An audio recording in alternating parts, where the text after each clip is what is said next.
Türk olmaq hər insan övladına qismət deyil. Amma bu xoşbəxtlik hazır verilmir. Uca Yaradanın iltifatına zəhmət qatılanda nəticəsi könül sevindirir. Bu könül sevincindən milyonlara da pay düşür. Cəmiyyətə qədərincə tanış olan Şəddat Cəfərov adı Azərbaycanın mədəniyyət tarixinə ilk poliqrafçı alim kimi daxil olub. Bu şərəfli adın qazanılmasına aparan yol az qala bir insan ömrünə sığmayacaq qədər çətinliklərdən, əzab, əziyyətlərdən keçib.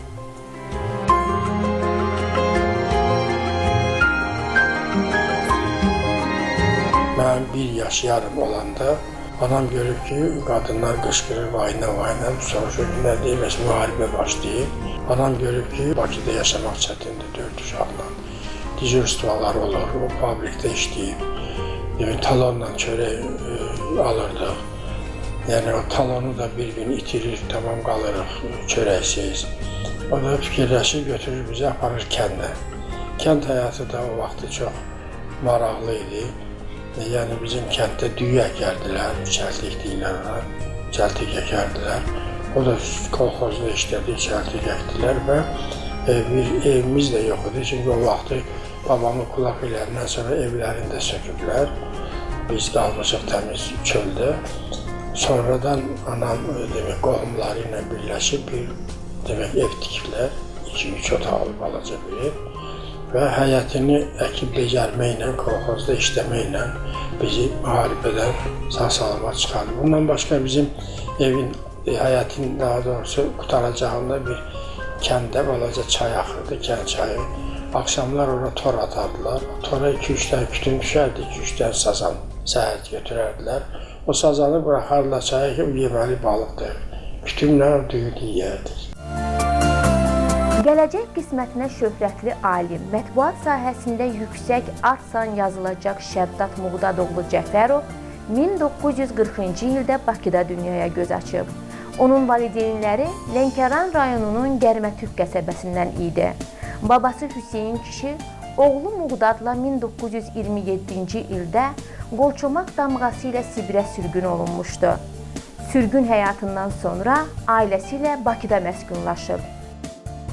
Atam qayıdandan sonra, yəni 45-46-cı illərdə o qayıtdı, 46-cı ilin əvvəlində qayıtdı və biz 4 uşaq idik o vaxtı.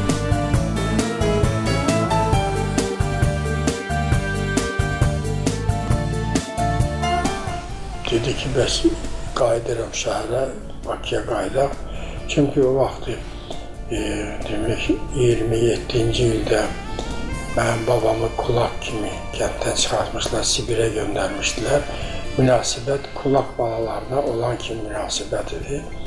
Yaxşı münasibət deyildi. Atam demək gəldi, burada işlədi yenə neft qruplarında və biz də burada məktəbdə oxuduq və yayda gedərdik anamızın yanında, 3 ay yayı qalardıq orada.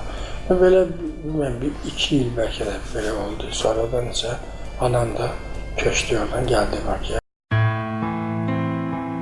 Görünür tali Şəddat Cəfərovu paytaxtın burulğanlı, qaynar həyatına hazırlayırmış. Başqa yaşıdları kimi müharibənin ağrı və sarsıntıları onu vaxtından tez böyüdür. 1955-ci ildə Bakı şəhər 44 saylı məktəbi bitirir. Elə həmin ildə o vaxtki 26 Bakı komissarı adına mətbəədə sinkografiya sexində şagird kimi əmək fəaliyyətinə başlayır. 15 yaşlı gəncin işinə yaradıcı münasibəti hər kəsin diqqətini çəkir. 18 yaşı olanda Azərbaycanda bir ilkə imza atır. O, Respublikada birinci dəfə rəngli şəkillərin çapı üçün klişələrin hazırlanmasına nail olur. Müharibədən sonraki dövr idi. Kasıb, demək ki, uşaqlar var idi sinifdə. Zəif oxuyan uşaqları, yaxşı oxuyan uşaqlara təhkim edirdilər. Mənə də bir kasıb bir ailənin uşağını təhkim eləmişlər, hansı ki, riyaziyyatdan doğrudan da çox çətinlik çəkirdi. Hər gün dərsdən sonra gedirdim onların evlərində 1 saat yarım onu ilə məşğul olurdum. 7-ci sinifdən sonraki işləməyə getdiyim axşamlar 57 nömrəli fəhlə gəzilər məktəbi var idi. Elə bizim yanımızda idi o da. Getdim orada oxumağa, təhsilimi qutardım, 10-cu sinifi qutardım və orada bizimlə demək ki, hərbiçilər oxuyurdu axşam məktəbində, orta məktəbdə. O hərbiçilərlə söhbət zamanı elə bil ki, mən də istədim hərbiçi olmaq. Ona görə voyinkomatda ilk günlərdə gedəndə mən dedim ki, istəyirəm hərbiçi olum və hərbi məktəbə gedim oxumağa. Onlar da məni demək göndərişdən sənədlərimi düzəltdilər, göndərdilər Orjinigilcidə MVD hərbi məktəb var idi, ora göndərdilər. Getdim orada yaxşı imtahan verdim, imtahandan sonra oranın komsomol katibi bir mayor var. Onunla söhbət eləndə o dedi ki, bəs bilirsən ki, buranı qutarandan sonra bu demək çağırış hamısı türmələrə gedəcək işləməyə. Mən də o vaxtı bilmirdim türmə nədir, yəni MVD nədir.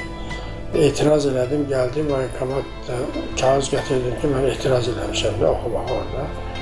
Voyinkomat acıqlandı, dedi ki, sən Respublikanın bir kadrısının yerini itirmişsən, çünki limitlə verirlər, o limitlə verilən yerdən də birini sənə vermişdir. Mən indi başa düşürəm ki, o limit nədir, yer nədir, necə verirlər. Çox bəlkə acıqlandı, dedi, səni göndərəcəm əskər. Mən göndərin, nə vaxtım çatır, mən neyə bilərəm ki. Məni göndərdilər, demək, Ukraynanın, Qərbi Ukraynaya. Qərbi Ukraynada serjant məktəbini qutardım. Şəhər uşağı idim də, rus dilini yaxşı bilirdim. Dərslərimdən də yaxşı oxumuşdum. Sənədlərimə baxıb məni serjant məktəbinə göndərdilər. 10 aylıq serjant məktəbi idi. Çox ağır demək, həyat keçirdi orada. Ağır deyəndə, yəni çox tələbkarlıq, çox yüksək səviyyədə idi də. Oranı qutarandan sonra komandir demək, addeliyeni oldum. Komandir addeliyenidə olanda, orada mənim bir komandirim vardı, o Bakıda olmuşdu. O vaxtı da orada demək, məktub gəldi ki, soldatlardan bir nəfəri göndərsinlər zabit məktəbinə. Məndən soruşdu ki, bəs gedib oxuyarsan, dedim, mən gedib oxuyaram. Yəni gəldim, Lvovda idi o zabit məktəbi, göndərdilər Lvova məni, oxudum orada. Orada da 10 aylıq kurs idi. 10 aylıq kursu qutaranda 100 nəfər idi cəmi oxuyanlar. Orada da demək olar ki, dərsdən başqa işlə məşğul etmirdilər. Çünki onlara lazımdır böyük çirközlər çəkmək ki, müəllim səhər gəlib dərs keçsin. Çünki təzə bir təşkil olmuş məktəbdir. Mənə bir otaq ayırdılar, mən də yaxşı çirköz çəkirdim. Həmin o demək dərsdən sonra gəlirdim o otağı bağlayırdım, orada çirköz çəkirdim. Və ondan da orada günümü keçirdirdim.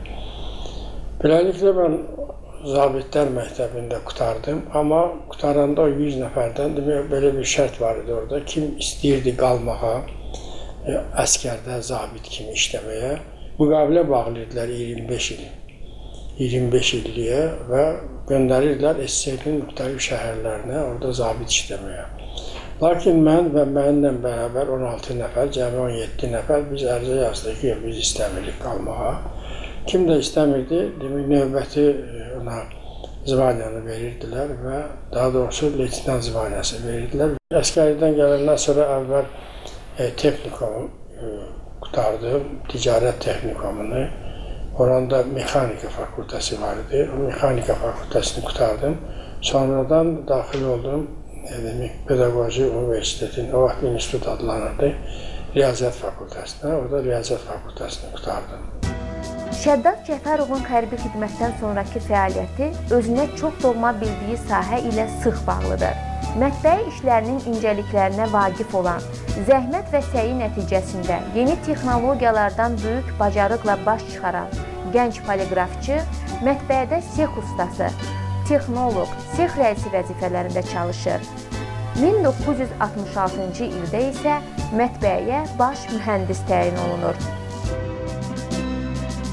Baş mühəndis işləyəndə Moskva Poliqrafiya İnstitutundan artıq ali savadlı olduğum üçün 2 illik orada demək instituta girdim, 2 ilə institutu qutardım, diplomumu aldım və oradakı elə müəllimlər mənə məsləhət gördülər ki, buranın aspiranturasında qutar. Mən onlara tema dedim ki, mən istəyirəm elə çinkoqrafiya sahəsində bir mövzu götürüb işləyim.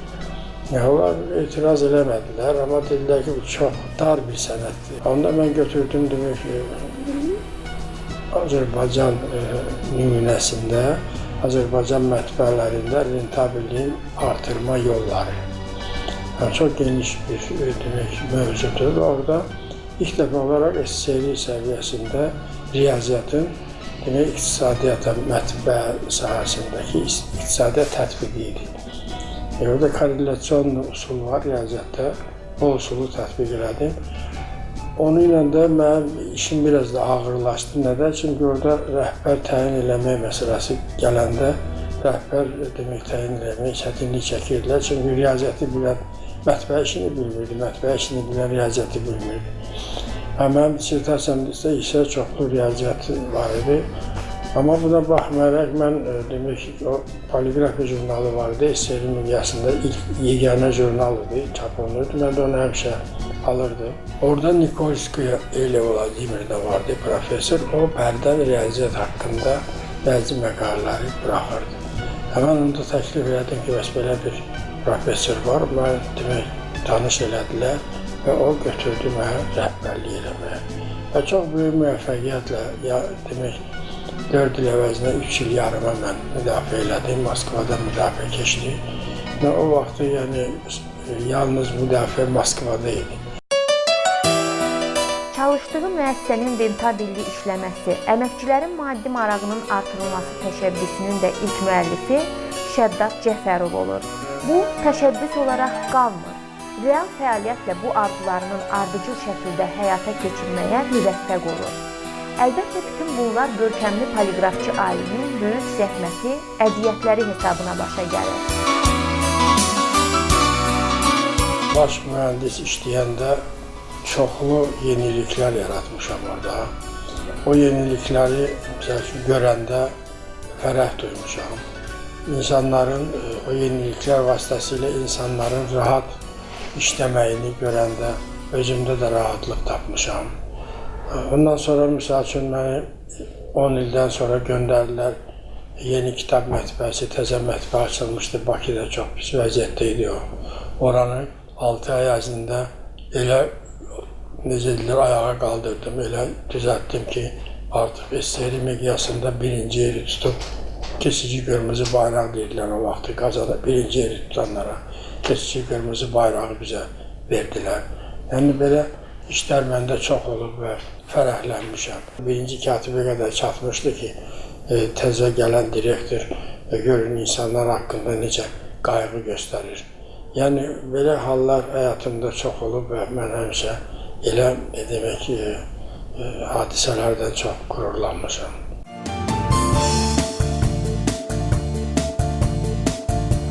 Şəddad müəllim öyrənməkdən, arayıb axtarmaqdan heç zaman usanmır. Müxtəlif ölkələrdə nəşr olunan poliqrafiya nəşrlərini, bu sahədə ixtira və yenilikləri əzmkarlıqla öyrənir. Tükənməz enerjisi, parlaq zəkası onu vətən üçün gördüyü işlərin miqyasını və çəkisini, sambalını daha da artırır.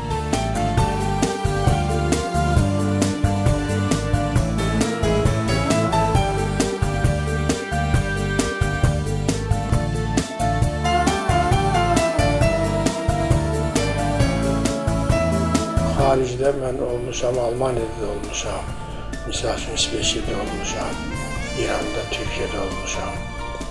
Var xaricdə xüsusiləşdirilmiş mətbəələr, misal üçün Almaniyada xüsusi mətbəə var, 2000 adam işləyir orada və yalnız cilt prosesi ilə məşğuldur. Yəni o mətbəədə yalnız cilt prosesidir və çox qədimdən o mətbəə işləyir və yalnız cilt prosesi ilə məşğul olur. Bu tamam başqa bir usuldur.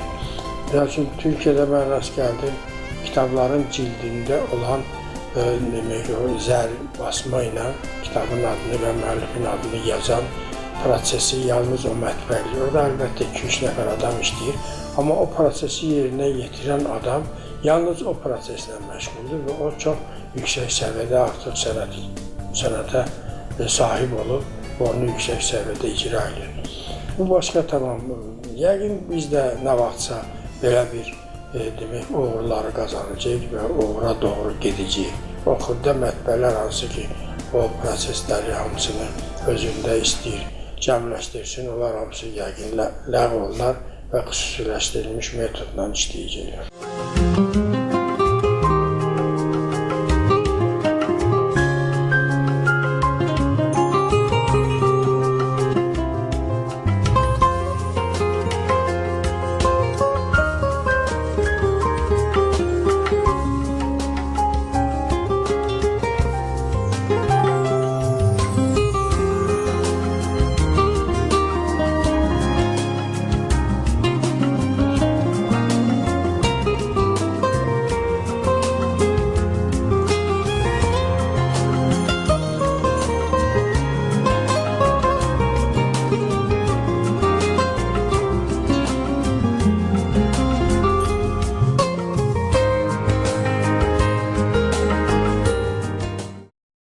Sinkoqrafiyada o rəngli şəkillərin ilk dəfə klişələrini düzəltdim və Qobustan jurnalı ilk dəfə olaraq mənim düzəltdiyim klişələr vasitəsilə çap olundu.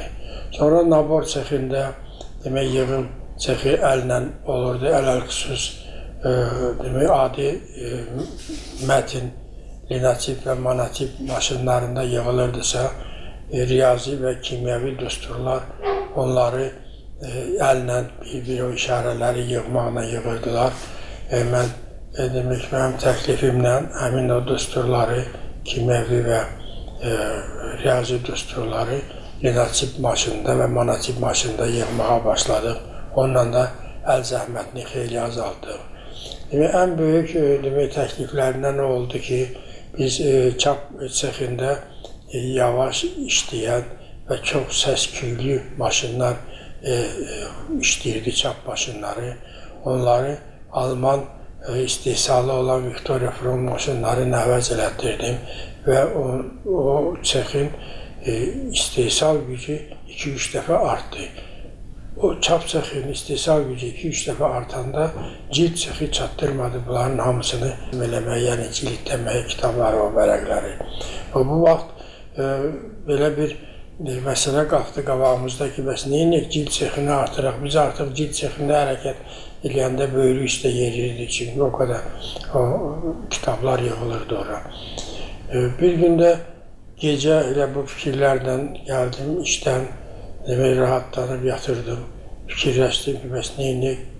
Fikrimdə kitabları qaldırdım göyə, tavanın altına.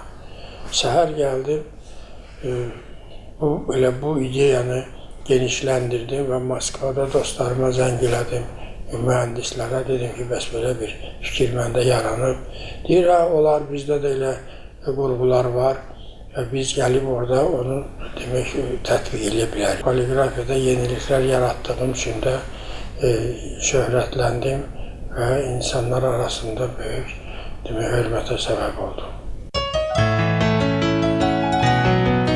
Yaradıcılıqla məşğul olması, bu sahədə uğurlu yazıları, müxtəlif janrda qələmə aldığı əsərləri Şəddad Cəfərovun daha bir istedadını üzə çıxarır.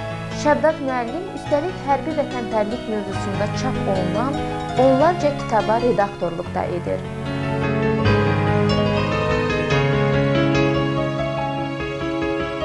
Mənim yazdığım mübarizə hekayələr hamısı həyatdan irəli gəlib. Mənim bir hekayəm var, Qova ağacı. Çox özü Sovet dövründə onu yazmışam. Birinin dostunu birinci katib təyin edirlər.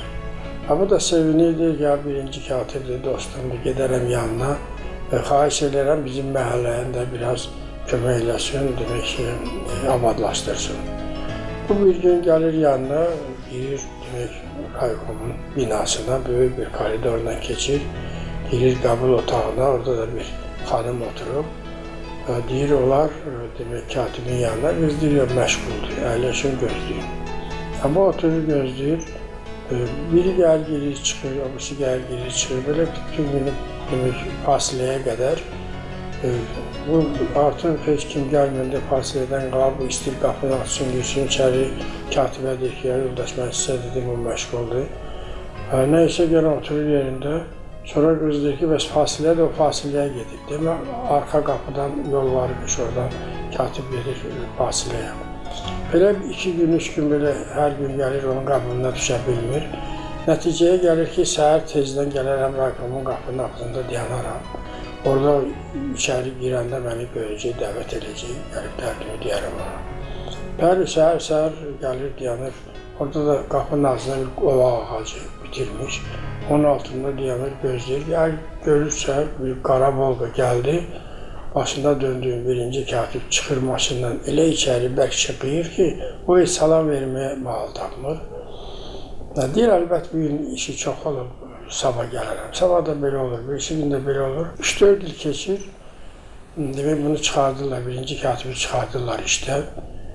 Şəhərdə gəzəndə görür ki, keçmiş birinci katib dostu gəlir bundan üzbəyüz. Gəlir, görüşürlər, eləyirlər, çox səmimi var, gəl eləyirlər bu şəhərdə. Danışır, birinci katibine deyir ki, bəs sən niyə gəlmədin vaxtında mənim yanıma, sənə də bir iş verəydim. Bu başına gələnləri danışır, ki, sənin qəbuluna mən düşə bilmədim. O qova ağacının altında dayanmışdım. Sən necə elə o qova ağacının altında məni görmürdün. Bu işdən çıxmış birinci katib deyir ki, sənin cansın o qova ağacını məni işdən çıxardandan sonra görmüşəm. Sənin altında nətər görəydim.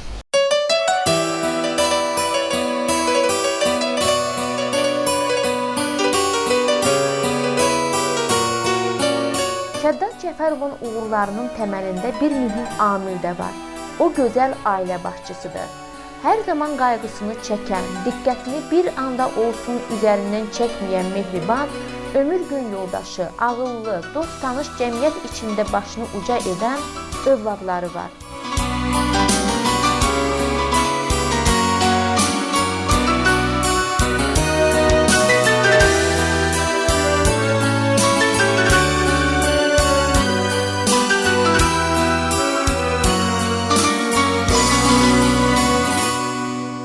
Dörd uşağımız var, bir qız, 3 oğlan, hamısı da ali savadlı işləyirlər. Hərəniz evi, eşiyi, uşağı, 9 nəvəm var. Nəşriyyatda işləyəndə dərsliklər çap olunan vaxtlar çox həyəcanlı və işdən yorğun gəlirdi. Bəzən də gecəni gündüz eləyib, dərsliyi vaxtında çatdırmaq üçün işdə qalırdı. Və evə gələndə yenə də o nə qədər yorğun olsa da özünün bizə qarşı, uşağa qarşı, mənə qarşı münasibətini heç vaxtı acılamırdı. Həmişə elə bil ki, nə isə o həyatda əldə eləyib, nə isə ona nail olub və o bizimlə də elə şən, mehriban deməli, rəftar eləyirdi. Biz çox böyük fəxr duyuruq ki, onun evladlarıyıq. Həmişə ailədə o bizə dost olub, sirdaş olub birinci növbədə. Sonra tövsiyələrin bir dost kimi verib bizə, bir böyük qardaş kimi verib. Həmişə hiss eləmişik onun qayğısını. Yazdığı kitabları çox böyük maraq doğurur nəvələri arasında. Şəxsən mənim oğlum bu yaxınlarda onun humoristik hekayələrini oxuyandan sonra gəlib mənə danışıb ki, filan hekayə ha vaxt yazılır, hansı şəraitdə olubdu və bunlarla çox maraqlanır. Я бы хотел оставить на этой пленке пару пожеланий человеку с большой буквы, который является моим дедом Шаддатом Джафаровым, который поддержит меня не только экономически, но и как близкий друг, отец, дедушка, который возлагает на меня большие надежды и верит в меня, несмотря ни на что. И надеюсь, как примерный внук, я смогу осуществить все те надежды, которые на меня возлагают, и надеюсь, что мой дедушка еще проживет столько же и будет счастлив. Biz uzaqda yaşasaq, Şaddat baba həmişə bizim ürəyimizdədir. Biz onu həmişə sevirik və sevəcəyik. Mənim üçün Şaddat baba həmişə çox böyük bir şəxsiyyət olub və onun həmişə sözləri, hərəkəti mənim üçün çox böyük bir nümunə olub. Biz Şaddat babaya can sağlığı, xoşbəxtlik arzuluruq. Həmişə Fatma nənə ilə uzun ömür yaşasınlar, xoşbəxt olsunlar, sağlam olsunlar. Biz onları çox sevirik, çox öpürük, çox böyük salamlar yollayırıq. Azərbaycan gəncinin milli mənəvi dəyərlərimizə sədaqət ruhunda inkişafı, vətənimizə əsl vətəndaş kimi yetişməsi tanınmış poliqrafçı alimin böyük arzusudur. Bu mövzuda 20-dən çox kitaba redaktorluq edən Şəddad Cəfərov 20 ildir Respublika Veteranlar Təşkilatı Rəyasət Heyətinin üzvüdür. Gənclərin hərbi vətənpərvərlik tərbiyəsində Respublika Veteranlar Təşkilatının göstərdiyi xidmət dövlət başçısı tərəfindən yüksək qiymətləndirilir.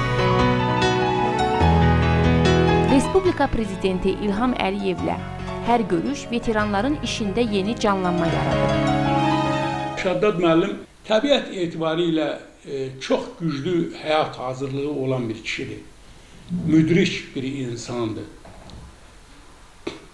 Vətənindən uzaqda da işləyəndə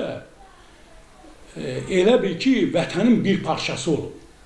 Və orada bizim Azərbaycanımızı necə təmsil edib və onun simasında uzaq diyarın insanları, dil başqa, mədəniyyət başqa, ruh başqa, amma o uzaq diyarın insanları Şəddad müəllimin timsalında bütöv Azərbaycanı görə biliblər.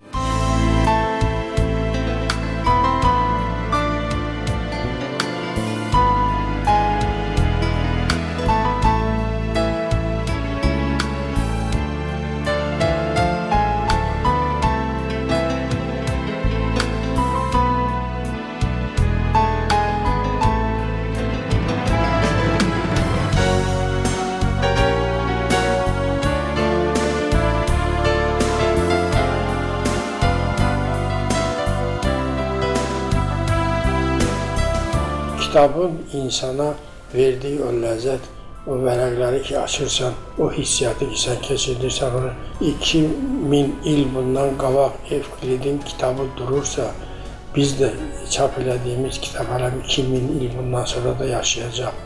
O yaşayacaq, amma onu nə qədər oxuyan olacaq. Kitab özü necə əmələ gəlib? İnsanların tələbatını, informasiya tələbatını ödəmək üçün yaranıb. Cəmiyyətdə böyük nüfuz sahibidir Şəddad müəllim. Yubileyləri hər zaman diqqət mərkəzində olur. Respublika əhəmiyyətli tədbirlərdə Şəddad müəllimi tez-tez görmək olar. Azərbaycanın ilk poliqrafçı aliminin adı keçmiş Sovetlər İttifaqında, habelə xarici ölkələrdə bu sahə üzrə çalışan mütəxəssislərə yaxından tanışdır. Onlarla fikir mübadilələrində Şəddad Cəfərovun rəy və təklifləri hər zaman böyük maraqla qarşılanır və xüsusi diqqət mərkəzində olur. Kitab gözəlliklərin elmi mahiyyəti kitabı bu yaxınlarda çapdan çıxıb. Yeganə, yəni o mövzuda olan, Azərbaycan dilində olan kitabdır. Poliqrafiyanın ləzzəti əlbəttə müstəqillik qazanandan sonra Mətbuat və İnformasiya Nazirliyi bağlanandan sonra nəşriyyat və poliqrafiya müəssisələri, o cümlədən kitab ticarəti müəssisələri üzərləşdiriləndən sonra tamam struktur dəyişikliyi oldu. Çünki kitab çapının strukturu müəllif, nəşriyyat, kitab ticarəti, mətbəə sxeması ilə işləyirdisə, indi isə bu sxema yalnız müəllif, mətbəə və ya müəllif, nəşriyyat sxeması ilə işləyir. Bu da müəyyən çətinliklər yaradır. Həm müəlliflər üçün, həm ümumiyyətlə kitabın marketingi üçün çox böyük əngəllər yaradır. Əngəllər nədən ibarətdir? Misal üçün, müəllif üçün əngəl ondan ibarətdir ki, müəllif fərz ki, yazıcı idi, roman yazıb, gətirirdi, verirdi nəşriyyata, nəşriyyat onu verirdi hazır kitab deyilən kitab ticarət idarəsinə. O kitab ticarət idarəsi onun marketingi yaparırdı, yəni öyrənirdi bu kitab neçə tirajla çap oluna bilər. Sonra yuxarılardan onu təsdiq edirdilər, sonra verirdilər mətbəyə çapa. Mətbəyə çap edirdi və onu təzədən verirdi nəşriyyata, nəşriyyat da aparırdı kitab ticarət təşkilatına. Yəni bu sxema ilə işləyirdi və müəllif müəyyən dərəcədə qonorar alırdı.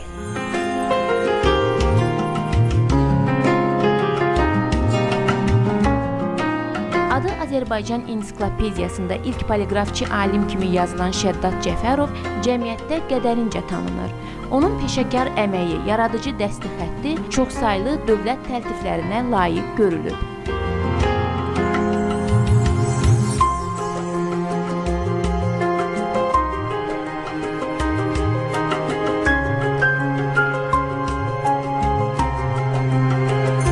Bəzən təkliyə qapanmaq istəmişəm. Bəlkə də tez-tez. Çünki bilirsiniz, həyatdır da, işdə məsəl üçün müxtəlif hadisələr olur. İşdən bəzən beyin yorulur. Yəni fiziki işdə işləmirəm, beyni işdə işləyirəm. Ona görə də bəzən məsəl üçün bir yarım saat istəyirəm ki, tək olum, götür qoy eləyim. O işdə çıxan problemləri beynimdə həll eləyim. Ona görə də tək olmağı bəzən xoşlayıram. Bəzən fikir xəyalları ilə baş-başa qaldığı anlar da olur.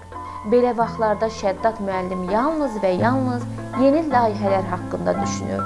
Qəlbi hələ də işıqlı arzularla döyünür. Onun həyat və fəaliyyəti, yaradıcılığı geniş tədqiqat obyekti kimi alimlərin, ziyalıların diqqət mərkəzindədir. Kitabı sevmək lazımdır. Kitabla yaşamaq lazımdır. Kitabı yalnız biz kitabdan öyrənmirik. Kitab bizi öyrədir. Biz kitabdan bütün biliklərimizi alırıq. Bütün həyatımızı kitablardan qururuq. Çətin məqamlarda biz kitaba müraciət edib oradan məsləhət alırıq. Ona görə də mən tövsiyəm yalnız odur ki, kitabı sevin, kitabı qoruyun, qoy kitab nəsildən nəsilə keçsin.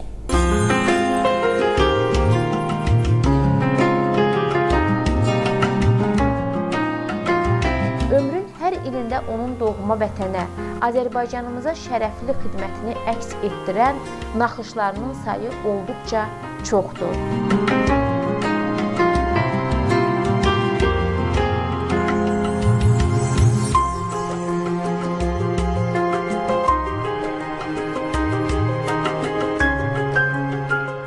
Mən həmişə onunla fəxr eləyirəm. Sağıma baxıram. Balalarıma necə münasibət bəsləyir.